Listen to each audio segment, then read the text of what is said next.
Is it hard to be rich? This is R.J. Rushdoony with a report on our threatened freedom. A very superior young man worth a great many millions told me not too long ago that it is not easy to be rich. A few years ago I might have laughed at the idea, but not so anymore. I have not suddenly become rich, nor is there any likelihood of that happening. However, I have been mistaken for a rich man with some interesting results. In the very recent past, our foundation was given some large, used, and expensive cars.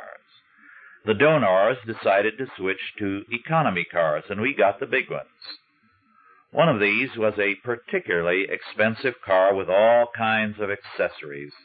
Driving it made me feel rich. Also, people took me for a rich man. Although all my life I have never personally been able to drive more than an old used car. The results were interesting, to say the least. As I stopped at a service station or pulled up at a motel or hotel, people were ready to talk, and they wanted to know what kind of work I was doing.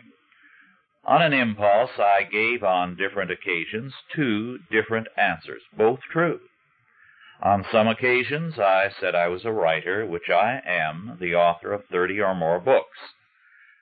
At other times, I said that I am a minister, which is also true.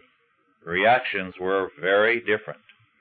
Those who saw me as a writer were ready to please me, flatter me, and also to tell me of foreign luxury cars I might like to try sometime.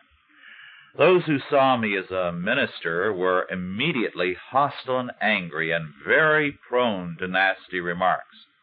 They obviously believed that it was necessary for a minister to be poor and in need of a handout. But this was not all. Being taken for a rich man also means that one should be taken for all that can be had. People were immediately out to con me, to relieve me of some of my supposed riches. I found out that it is not easy to be rich or to be taken for a rich man. People are envious, and they are even hostile. However, it is not easy to be in the middle class nor to be poor. Our age promotes class conflict, envy, and hatred. Whatever you are, someone resents you and is out to exploit you or to blame you for much of society's problems. In other words, where class conflict is promoted, everyone is the victim as well as the oppressor, and resentment is present on all sides. A world of envy and class hatred is not an easy world to live in. Instead of increasing peace and freedom, it works to create conflict, and each group wants to hurt and cripple some other class.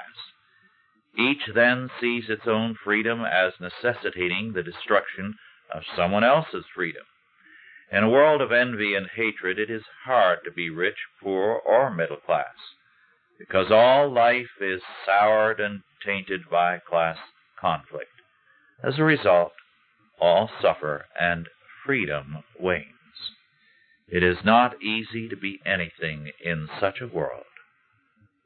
The truth still remains that we are required by God to love our neighbor, rich or poor, as ourselves.